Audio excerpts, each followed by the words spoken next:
Remember last year when a reporter asked Nancy Pelosi if the Constitution allows the federal government to force people to have health insurance, she said, "Are you serious? Are you serious?" As though she thought that was one of the stupidest questions that she's ever heard. Yeah, we're serious. We're damn serious. And a federal judge has just ruled the whole thing unconstitutional because of that.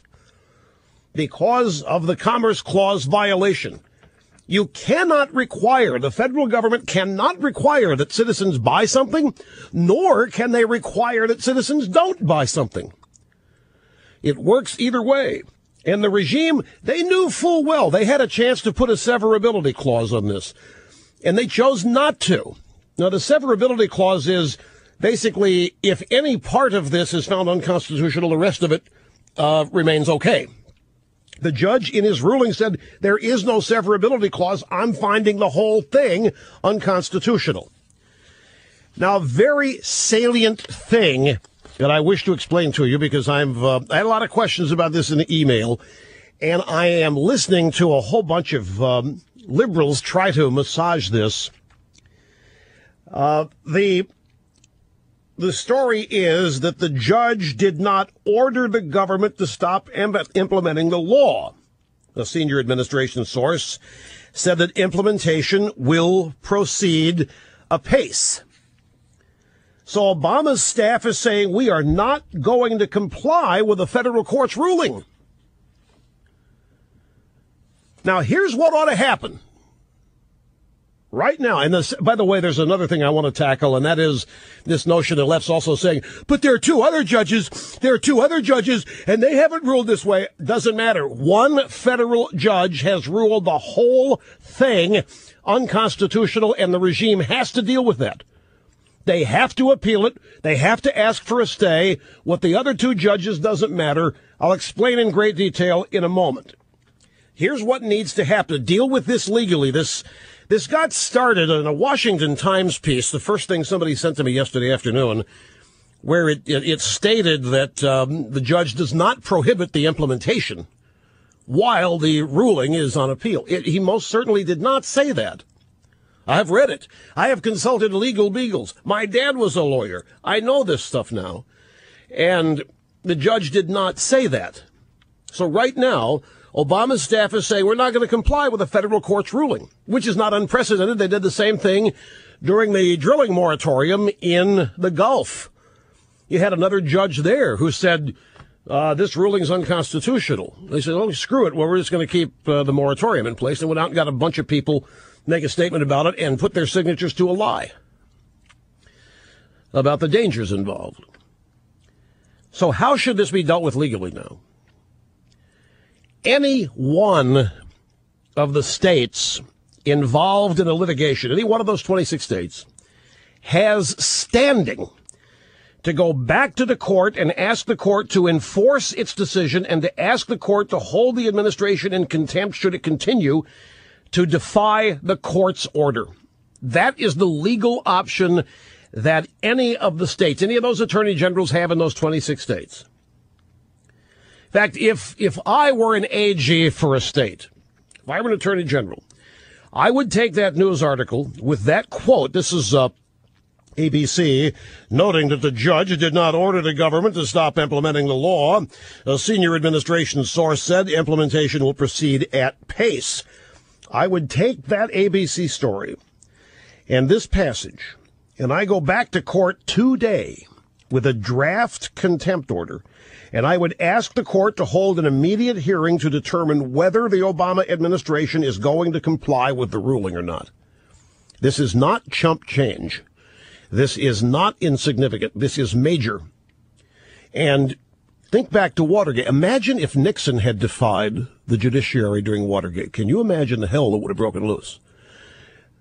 It's the same thing here, folks. This is no different. This is no different whatsoever. Nixon, he abided by the judiciary's rulings back during Watergate. If he hadn't, we would have had a constitutional crisis. In fact, some think we bordered on one very closely. And this could be, if the regime just thumbs its nose at the ruling here of Judge Vinson. The judge, again, has ruled the entire Obamacare void. The news media failing to report this. Even some on our side are not getting this right. Now, as for the GOP, the Republicans in the House and the Senate, they need to continue to attack this statute. This is not a time to let up. This is not a time to say, okay, the courts come out and made a ruling. We'll let them do the heavy lifting and we'll just back off so that we don't irritate the people. Wrong move. In fact, the Senate, Jim DeMint and the boys, they let all 47 in the Senate voted to repeal this thing. This is time to put the pedal to the metal.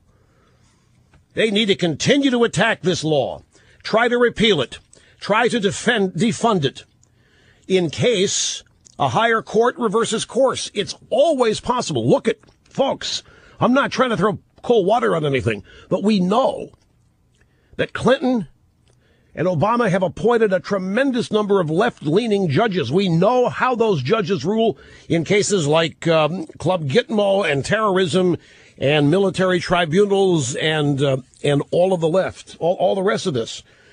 So we got to proceed here under the proper assumption that it's possible that a higher court will reverse Judge Vinson.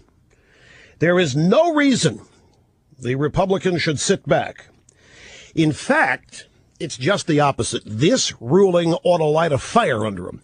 This ruling ought to inspire them. This ought to give them even more impetus to go after this law, since they have a lower court ruling that supports their opposition on constitutional grounds.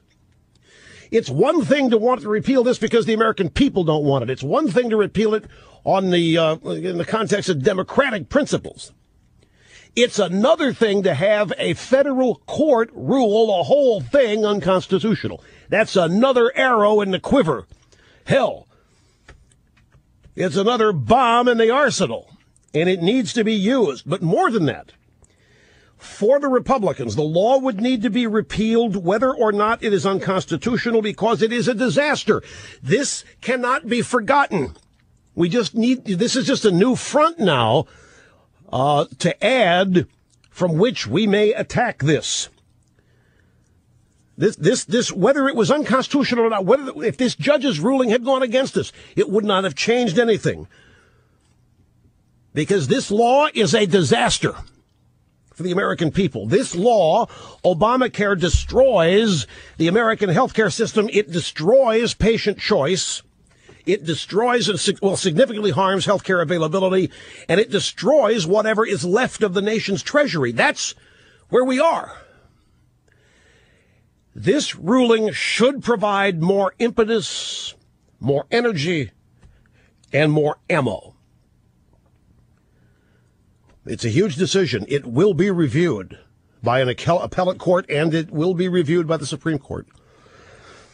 And the difference, folks, between winners and losers would sit back on their laurels and say, all right, court came out in our favor. We'll sit back here and we'll just watch this thing traverse the courts. Winners make sure they get over the finish line, and they don't rest until they do. If the administration, follow me on this, if the regime goes to the appeals court with a request for a stay, they might get it, folks.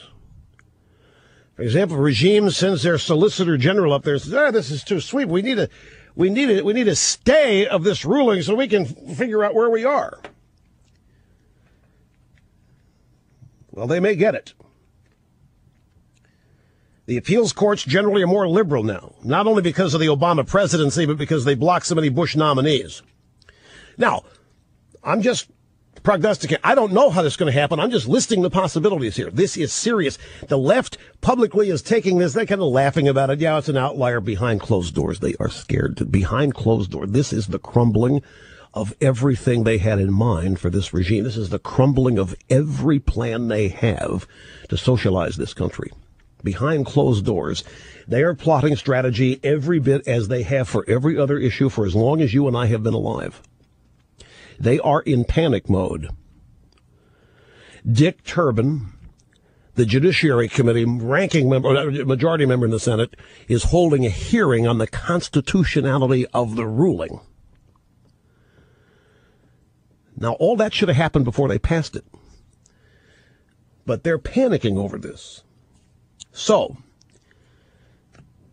if the administration goes to the appeals court with a stay request, that's actually good for us. That's the point. That is the point. The state of play legally right now is the federal court has voided the law.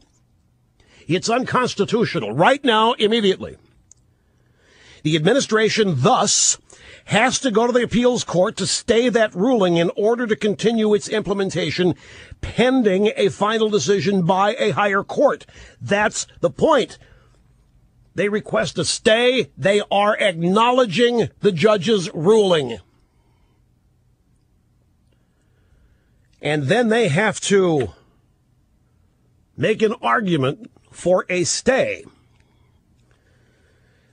Now, if you are preparing to call this program and say to me, hey, blowhard, 2 other federal judges said it is constitutional. If you're wondering what I would say, should I get disrespectful phone calls like that, let me answer briefly, take a brief time out, and come out and explain in detail. For example, if a new castrati gets through to Snerdley, Mr. Limbaugh, you sound so confident, you sound like you know it all, but we know that 2 other federal judges have said this law is constitutional. What about that?